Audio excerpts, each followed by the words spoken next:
Aisha, are you aware that about 76% of people, employees actually, tender their resignation via just an email? So someone resigned, and when you resign, he puts, "Dear sir, bye-bye. Best regards." And what has to be in your resignation letter, as I said, is who you're addressing the letter to. For instance, you could put, if your line manager is the head of IT department, so you put head of IT department of ABC or XYZ company. Unfortunately, I've seen so many people resign without prompting their line managers or anybody. So me too, I felt that was like the culture. So I resigned, and she was like, "Me, I don't like all these hush hush things, so you people should stop it." I mean, you need to tender your handover. You can also drop contacts of the people that you've been engaging. Just ensure that whatever you are doing, you are putting yourself in the mind of whoever is going to pick up from wherever you left off.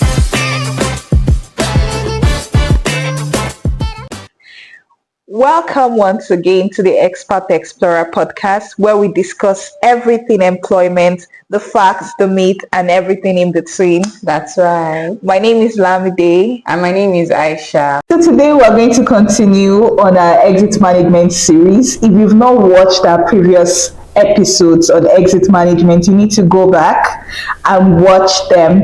You're going to see the link to the videos in the caption. So please make sure you go back and watch all of the videos, all of it. Don't leave anyone exempted. I support that motion. Let me just say something I saw recently. Okay. So someone resigned, and when he resigned, he put, "Dear sir, bye-bye, best regards," and he then signed. And I'm like, how do you resign like that? And so because of this particular experience, would like to introduce you to how to resign from your place of employment. I will be giving you tips on how the best things you should look out for in resigning or in tendering your resignation letter. Yes. So number one, who you're addressing your letter to. Yeah. Whilst we acknowledge that some organizations have totally automated their process such that even if you want to resign, all you just need to do is to put, "I want to resign." Like you just go to the portal and click on the resign button, right? Without necessarily attaching your resignation letter and all whatnot. You just put a note to say, "I'm exiting." You put the date you're exiting and all of that. We understand that. However, there are some organizations that are still using the analog process, whereby you need to send an email to your HR or line manager and then indicate your interest or your motive to exit the business. So what you need to do, what has to be in your resignation letter, as I said, is who you're addressing the letter to. Yeah. Depending on the structure of your organization, if you have a head of HR, you address the letter to your line manager, and then through your head of HR, you then state that you are resigning from that place of employment. For instance, you could put if your line manager is the head of IT department, so you put head of IT department of ABC or XYZ company, then you then put the head of HR XYZ company. You put the date at which you are tendering your resignation. That is the date you've indicated that you want to tender your resignation. So then you go further to put the "Dear sir" or "Dear ma," whoever you're addressing that letter to, and then you put the topic or the subject matter, which is resignation letter or resignation from employment, and then you further go down to state your reason. That's not required, right? You don't necessarily have to put it there that you want to resign based on so reason. It is just best practice, and just to show that you have courtesy for those persons you've been working with. You indicate that you've worked with them for quite some time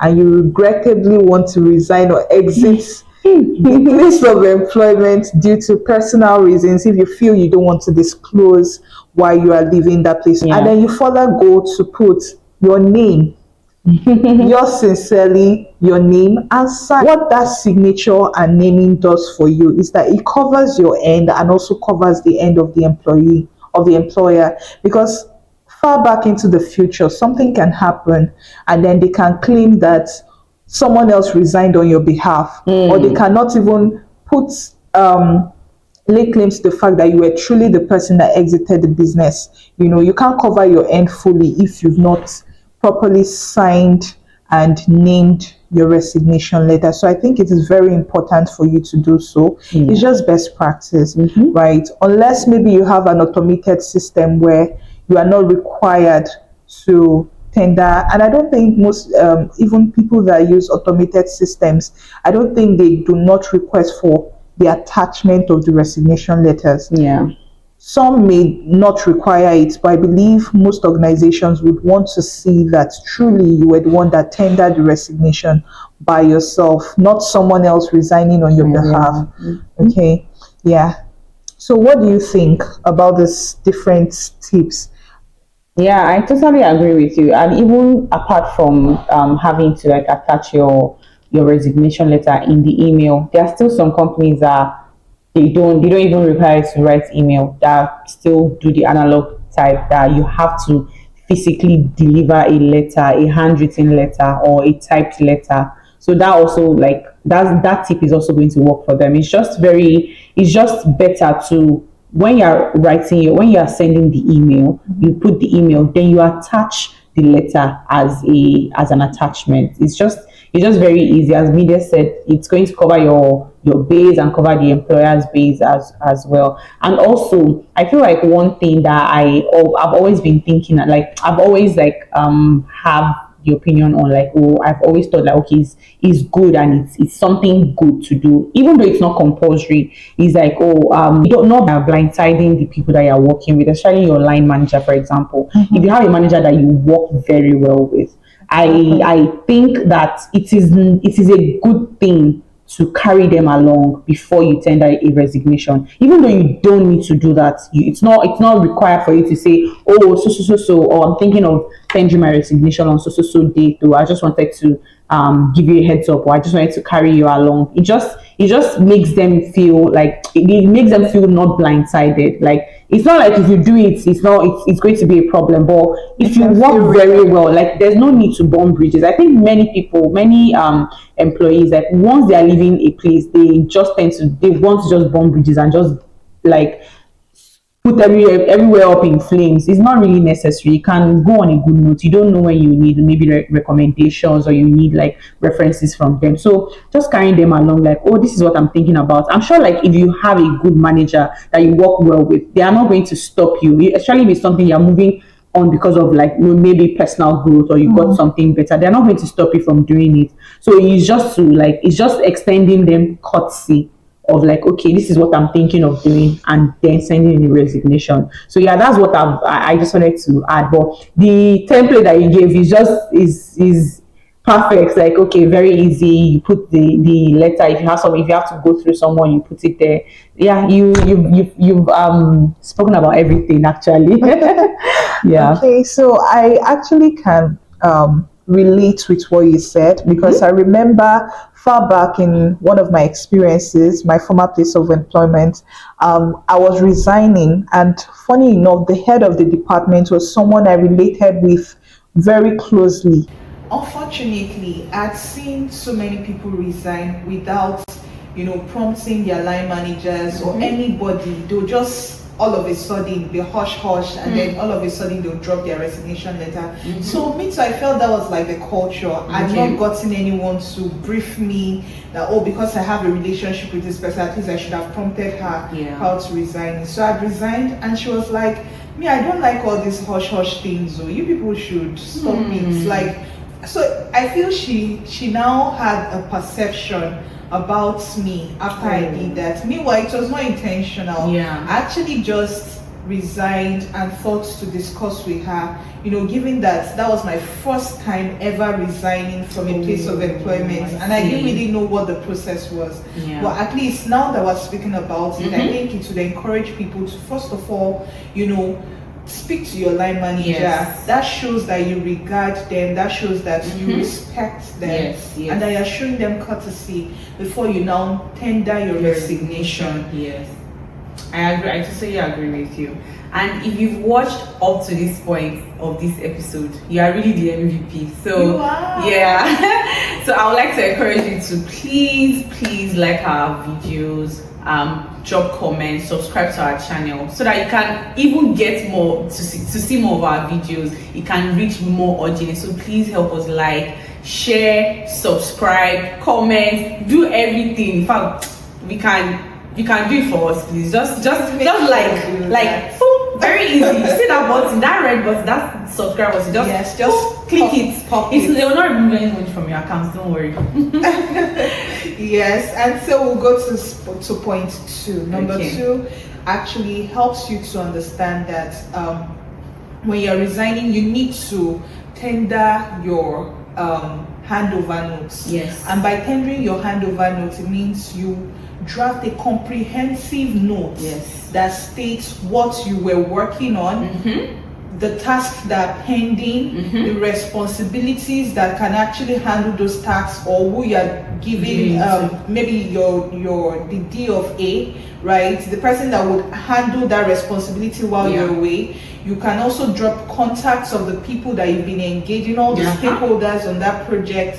Just ensure that whatever you're doing, whatever you're dropping, you are putting yourself in the mind of whoever is going to pick up from wherever you left off, right? So please also always make sure that you are aware of your handover notes. You put yourself in the shoes of the person that is going to take over from you once you exit the business. Then the third, I wanted to add something to the handover note. It's also like when you are writing about the task that you're currently working on, it's good that you you add there the stage that the task is on. Yes. The next step. For example, maybe you are handling like a fiscal project. For example, like you want to have an event. You've already contacted the vendors and all. Maybe the next step is for you to make payments or make deposits. Write it there, like, oh, this is the stage of this task, this is the stage of this task, this is the next step. Then also the access that you have. Some people, for content creators, for example, they have access, they have the login to like Instagram, Twitter, LinkedIn of the company. Put those access there, so that it's not when you have now left, they will now be calling you, oh please, where did you save this? Oh, what is the password to this thing? So just make it like, just put everything that you think that the person that is taking over from you is going to need. So that's just what I wanted to add to it. Really spot on. Thank you for adding that, because there are several times where people exit and they don't even drop as little as the login details. Meanwhile, they know quite all right, or well so good, that they were the ones handling the social media platform, and another person who is going to take charge of that particular process or project will find it difficult to be able to access. Exactly. Right. Now be running out as skelter. Exactly. Thank you for adding that. Yeah. That brings me to the third point. Whilst I understand that once you resign, you would have this breath of fresh air. You feel relieved that you would not be responsible for the tasks you've been doing over time after some time. Of course, after you've left. It is also important that you don't start acting lax. That is, you need to show up exactly the same way you were when you first resumed that job. You need to always come to the office. You don't just treat people anyhow when you're actually leaving. You don't burn bridges. You ensure that you stay committed to your job, because remember, you're still in employment. You've not exited. So by changing your behavior, changing your attitude, you only do that. You only end up burning bridges. You only end up rubbing it off on the people around you, right? You'll be creating a stench, right, which they never perceived about you while you were still in employment. So try to maintain the relationship, and also try to maintain your work expectations, your performance expectations, even whilst you've tendered your resignation. I agree with you. Even like, I know some people might be thinking that, oh, what if the people that are not nice to me, or they are not they are not good people, that you perceive that they are not good people. It's not about them, it's about you. The way you act during your notice period, it's a depiction of your own person, not the depiction of the company. If that's the kind of person you are, should shine through regardless of whatever, whether you are on notice period or you are fully employed. So don't think because they are not nice people, so I'm going to be doing everything shabbily. There's even one post I saw. I know it's all jokes and banters, though everybody banters and jokes about it. There was one video I saw of one lady. She was like, "Oh, when you've put in once you've put in your notice period," she was sitting on the table like this with all the papers like this on the floor. She was not no care in the world. So don't be like that. And even though I know it was just banter and it was just for laughs, but don't have that kind of energy. Still show up to meetings. Some people, because they've tendered resume, they don't show up to meetings like normal meetings, maybe general meetings, like weekly meetings that you have. Just do your own bits before you go. I mean, it's just maybe notice period like 2 weeks. What's the 2 weeks that you can just give it to the company and just do the best that you can and be on your way? Just don't burn bridges. Still meet expectations. Yes. Resignation and resigning properly. There was this video trending on TikTok, and I'm not sure. I don't know if you saw it. But also, yeah, the lady she has been having like bad blood with her manager, and she approved her paid time off to go on a 1-day leave or something, but she now had to call her back on that said day, even though she had already approved the same day of the leave, and she had to come back and come and work. Immediately the next day, she sent a resignation to HR, attaching the screenshot of when the person approved the leave and what the person said to her, and how the manager was trying to guilt trip her into coming to work, or trying to make her feel like bad for not working. And it's just that's just to show you that even though she could just say, okay, everybody just get out, I'm not going back, but she still followed the due process of like sending in a resignation letter, attaching the proof of this is why I'm leaving. Yeah, so it's very important. No matter how upset you are or like how disgruntled you feel in your employment, is just follow the due process for your own self. Exactly. Not for anybody, not for your manager, not for the organization. Just follow the due process. It doesn't cost you anything actually. So yeah.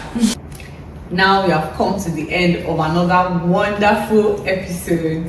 I hope you guys enjoyed it. Like, it was a very nice one. Yeah. It was. I enjoyed every bit. I enjoyed every bit of it. Yes. From talking about the resignation process, having to, what to write on your resignation letter, to talking about how to handle your resignation after you've tendered your letter, and how to maintain a healthy relationship even after sending your letter. That was a very mind-blowing conversation. It was. I enjoyed every bit of it. Yes. So if you have made it to the end of this video, thank you so much. Like, it means a lot that you stayed with us, even thank God up to this point. Honestly, we appreciate your commitment and support. Yes, exactly. Thank you. So don't forget to share, comment, and subscribe to our channel. Like our videos. Yes, subscribe, comment, ask us questions. We are here to answer. No matter how, in fact, even if it's about your landlord, ask us. Just ask us the question. Please do so. So from one explorer to another, be bold, be global, be you. Be you.